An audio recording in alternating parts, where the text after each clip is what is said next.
लेकिन अगर तुमने अवहेलना की तो जान लो कि हमारे रसूल पर बस साफ साफ आदेश पहुंचा देने की जिम्मेदारी थी। जो लोग ईमान ले आए और अच्छे काम करने लगे, उन्होंने पहले जो कुछ खाया पिया था उस पर कोई पकड़ न होगी। शर्त यह है कि वे आगे उन चीजों से बचे रहें जो हराम ठहराई गई हैं, और ईमान पर जमे रहें और अच्छे काम करें। फिर जिस जिस चीज से रोका जाए उससे रुकें, और जो ईश्वरीय आदेश हो उसे मानें। फिर अल्लाह से डरते हुए अच्छी नीति अपनाएं। अल्लाह अच्छे चरित्र वालों को पसंद करता है।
ऐ लोगो जो ईमान लाए हो, अल्लाह तुम्हें उस शिकार के द्वारा कड़ी परीक्षा में डालेगा जो बिल्कुल तुम्हारे हाथों और भालों की पहुंच में होगा, ये देखने के लिए कि तुम में कौन उससे बिन देखे डरता है।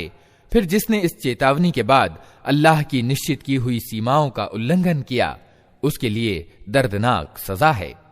ऐ लोगो जो ईमान लाए हो, इहराम की हालत में शिकार न मारो। अगर तुम में से कोई जानबूझकर ऐसा कर जाए तो जो जानवर उसने मारा हो उसी जैसा एक जानवर उसे चौपायों में से भेंट करना होगा, जिसका फैसला तुम में से 2 इंसाफ करने वाले आदमी करेंगे, और ये भेंट काबा पहुंचाया जाएगा।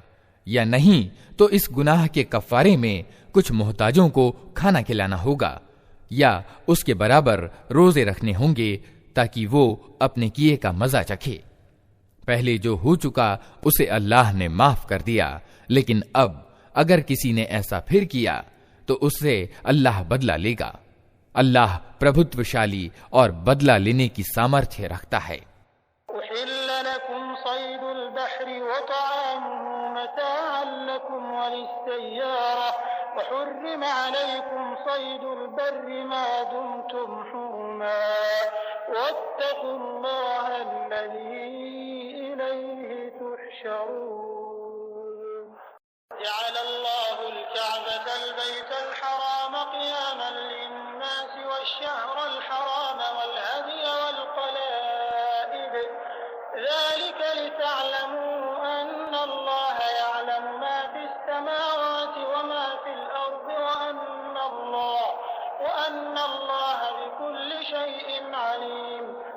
तुम्हारे लिए समुद्र का शिकार और उसका खाना हलाल कर दिया गया।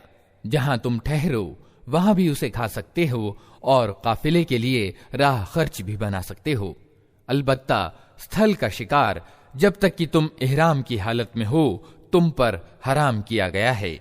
अतः बचो उस अल्लाह की नाफरमानी से जिसके सामने तुम सबको घेर कर हाजिर किया जाएगा।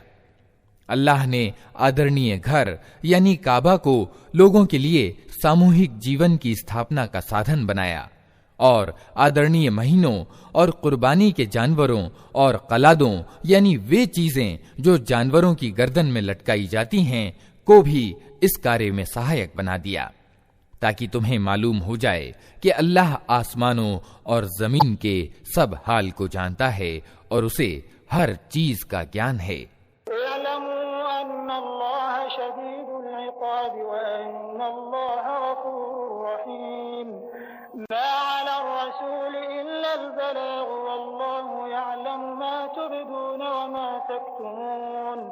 कुल ला यस्तविल खबीस वत्तय्यिब वलौ अअजबक कसरतुल खबीस वत्तकुल्लाह या उलिल अलबाब लअल्लकुम तुफ्लिहून।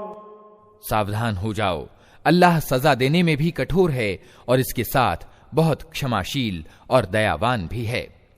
रसूल की जिम्मेदारी तो सिर्फ संदेश पहुंचा देने की है, आगे तुम्हारी खुली और छिपी हालतों का जानने वाला अल्लाह है। ऐ पैगंबर, इनसे कह दो कि पाक और नापाक किसी भी हाल में समान नहीं हैं, चाहे नापाक की बहुतायत तुम्हें कितनी ही रिझाने वाली हो। अतः ऐ लोगो जो बुद्धिमान हो, अल्लाह की नाफरमानी से बचते रहो।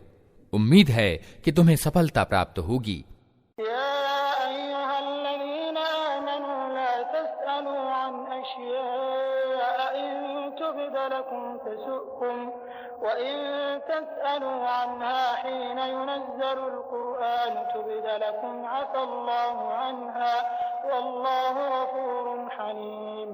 क़द सअलहा क़ौमुन मिन क़ब्लिकुम सुम्मा अस्बहू बिहा काफ़िरीन।